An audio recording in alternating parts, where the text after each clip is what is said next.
మొన్న పవన్ కళ్యాణ్ గారు తెలంగాణలో హైదరాబాద్లో తన ఇంటి దగ్గర ప్రెస్ మీట్ పెట్టి అసలు ఆయన మొదలుపెట్టింది ఎక్కడో ఎండింగ్ చేసింది ఎక్కడో ఏది నోటికి వస్తే అది మాట్లాడుతూ పూర్తి స్థాయిలో రెచ్చగొట్టే ప్రసంగాలు చేశారు. ఆ వెంటనే ఆయనకి పొట్టి శ్రీరాములు గారు గుర్తొచ్చి ఆ విగ్రహం దగ్గర మళ్ళీ ఆయన చేసిన డ్రామా అంతా ఇంత కాదు. కానీ ఆయన్ని స్వయంగా ఏబిఎన్ రాధాకృష్ణ ఒక రకంగా ఉతికారేశాడని చెప్పాలి.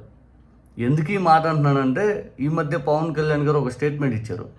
ఒక మీడియా అధినేత ఉంటాడు, నేను ఆయన తాలూకు ఫంక్షన్లో ఆయన తాలూకు ఏదైనా విషయానికి వెళ్తే మాత్రం నా మీద చాలా పాజిటివ్ ఆర్టికల్స్ రాస్తాడు. వెంటనే నేను ఏదైనా ఆయన తాలూకు ఫంక్షన్సో లేకపోతే ఆయన పిలిచిన దానికి వెళ్ళకపోతే మళ్ళీ ఆయనే నా మీద ఎట్లా పడితే అట్లా ఆర్టికల్స్ రాస్తాడు అని బహుశా ఇది చూసాక నాకైతే అర్థమైంది. మేబీ ఆయన అన్నాడేమో అనిపించింది. ఎందుకంటే తెలంగాణలో పవన్ కళ్యాణ్ గారు చేసిన డ్రామాని ఇదే ఏబిఎన్ రాధాకృష్ణ కూని రాగాలు అని సంబోధించాడు. ఏదైతే ఆంధ్రాలోకి వెళ్ళి మళ్ళీ కూని రాగాలు తీశాడంటే అతిగా ప్రవర్తించి మళ్ళీ ఒక్కసారిగా ఏది పడితే అది మాట్లాడుతూ డ్రామా చేశాడు అని చెప్పి ఏబిఎన్ రాధాకృష్ణ స్పష్టంగా పవన్ కళ్యాణ్ గారిని ఉద్దేశిస్తూ అన్నాడు. ఒక్కసారి ఆ వీడియో చూడండి. జనసేనాని ఆంధ్రప్రదేశ్ ఉప ముఖ్యమంత్రి పవన్ కళ్యాణ్ వ్యూహాత్మక తప్పిదం చేశారు. తెలంగాణ ఆవిర్భావం రోజునే హైదరాబాద్ లో జనసేన తరపున సభ జరపాలని ఆయన ఎందుకు అనుకున్నారో తెలియదు.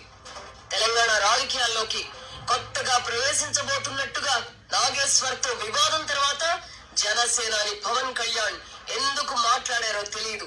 అది కూడా తెలంగాణ ఆవిర్భావ దినోత్సవం నాడు. మరుసటి రోజే ఆంధ్రప్రదేశ్ కు వెళ్లి తన స్వరం సవరించుకున్నారు. హైదరాబాద్ లో తీవ్రంగా ఆవేశపడిన ఆయన అమరావతిలో కూని రాగాలు తీశారు. ఈ కారణంగానే చంద్రబాబు, పవన్ కళ్యాణ్ వంటి వాళ్ళు తెలంగాణలో విలన్లుగా చూపించే ప్రయత్నాలు కొనసాగుతున్నాయి. తెలుగుదేశం, జనసేన పార్టీలు తెలంగాణ రాజకీయాలలో వేలు పెట్టకపోతే ఏ పేచి ఉండదు. తెలంగాణ ప్రజలు కూడా తెలుగుదేశం, జనసేన పార్టీలను ఆదరించే స్థితిలో లేరు. ఈ కారణంగా ఈ రెండు పార్టీలు తెలంగాణ రాజకీయాలకు దూరంగా ఉంటేనే మంచిది. ఇది ఏబిఎన్ రాధాకృష్ణ చెప్పినటువంటి మాట. అంటే పవన్ కళ్యాణ్ గారు మీకెందుకు తెలంగాణ రాజకీయాలు, మీరు పూర్తిగా ఆంధ్ర రాజకీయాలకే కన్ఫైన్ అయిపోయింది. చంద్రబాబు నాయుడు గారు మీరు ఆంధ్ర రాజకీయాలు ఇవన్నీ చేస్తే మళ్ళీ ఇక్కడ తెలంగాణ వాదం అనేది మళ్ళీ ఎక్కువైపోయి కేసీఆర్ గారికి అవకాశం వస్తుంది. ఇక రేవంత్ రెడ్డి గారు మనకెట్టా ఇక్కడ ఉన్నారు కదా అని కవిభావం. పూర్తి స్థాయిలో రాధాకృష్ణ బాధ, ఆందోళన. ఇక్కడికి వచ్చేసి మీరు ఇక్కడ ఎట్టా గెలవరు, ఇక్కడికి వచ్చేసి మీ వాదాన్ని పట్టుకొని మళ్ళీ కేసీఆర్ పైకి లేస్తాడు, పూర్తిగా మనకి ఇక్కడ ఇబ్బంది అయిపోద్ది అని చెప్పి రాధాకృష్ణ వర్ణనాతీత బాధ అయితే బయట పెట్టడం జరిగింది. కానీ ఇక్కడ పవన్ కళ్యాణ్ గారిని అయితే మాత్రం హెచ్చరించినట్టు చంద్రబాబు నాయుడు గారిని ఎందుకు హెచ్చరించలేదు? ఇదే నారా లోకేష్ గారు బహిరంగంగా మహానాడులో తెలంగాణలో మన పార్టీ మళ్ళీ పైకి తీసుకొచ్చే ప్రక్రియ జరుగుతుంది, తెలంగాణలో బలపడతాము అని చెప్పి ఆయన స్టేట్మెంట్ ఇచ్చాడు కదా. మరి ఎందుకు నారా లోకేష్ గారి స్టేట్మెంట్ని అక్కడ కొనియాలేదు? అంటే కేవలం పవన్ కళ్యాణ్ గారిని ఎందుకు మీరు అక్కడ క్వశ్చన్ చేశారు?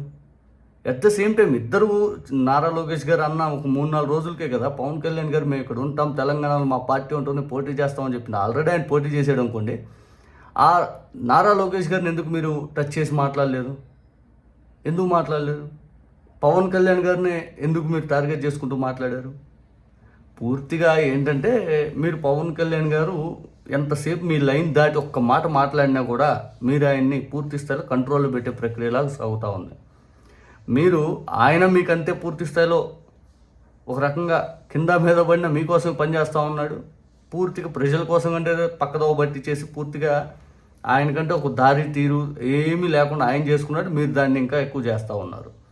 పవన్ కళ్యాణ్ గారిని పూర్తిగా పక్క తిప్పే ప్రక్రియ కూడా జరగట్లేదు. చూడండి, అసలు ఒక్క స్టేట్మెంట్ ఎక్స్ట్రా ఇచ్చేలేక పూర్తిగా పవన్ కళ్యాణ్ గారిని టార్గెట్ చేశారు. వీళ్ళు మామూలు కాదు. వీళ్ళు ఇదే పవన్ కళ్యాణ్ గారు చెప్పారు కదా, నా తల్లిని దూషించినటువంటి తెలుగుదేశం పార్టీని, నారా లోకేష్ గారిని నేను క్షమించను అన్నాడు.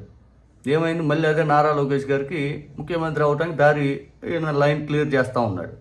ఇదే రాధాకృష్ణ జనవరి తిరుపతి తొక్కిసలాట ఘటన తర్వాత ఒక ఆర్టికల్ రాశాడు. ఇదే వీకెండ్ కామెంట్ ఆర్టికల్.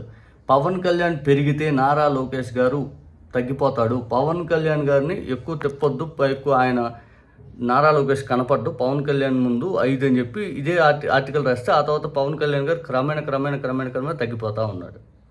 ఆ తర్వాత ఈ మధ్య విజయ్ ఓడిపోయలేక ఒకసారి మళ్ళీ పవన్ కళ్యాణ్ గారికి ఊపు వచ్చింది, మళ్ళీ బయటకు వచ్చి ఇలా ఎలా పడితే అట్లా మాట్లాడుతున్నారు. టోటల్గా చెప్పాలి అనుకుంటే ఇప్పుడున్న పరిస్థితుల్లో పవన్ కళ్యాణ్ గారు ఒక్క లైన్ అటు దాటినా మాత్రం పూర్తిగా ఆయన టార్గెట్ చేయడానికి అయితే వీళ్ళు సిద్ధంగా ఉన్నారు. ఆయన అయితే దాటడం అనుకోండి 100% దాటడు. బికాస్ ఎందుకంటే ఆయనకు ఆలోచన లేదు, టీడీపీ కోసం పార్టీ పెట్టానని చెప్పి ఆయనకు అర్థమవుతుంది. పూర్తిగా ఆయన చేసే పనులు కూడా లింగంనేని రమేష్ గారికి ఇట్లాంటి వాళ్ళు టికెట్ ఇవ్వడంతో మళ్ళీ పూర్తిగా ప్రజల్లో ఓహో ఈయన పార్టీ పెట్టిన టీడీపీ కోసం అనిపిస్తూ ఉంటుంది. ఆ లైన్ అనేది, ఒక లైన్ అనేది పవన్ కళ్యాణ్ గారు దాటడానికి లేకుండా చేస్తూ ఉన్నారు వీళ్ళు.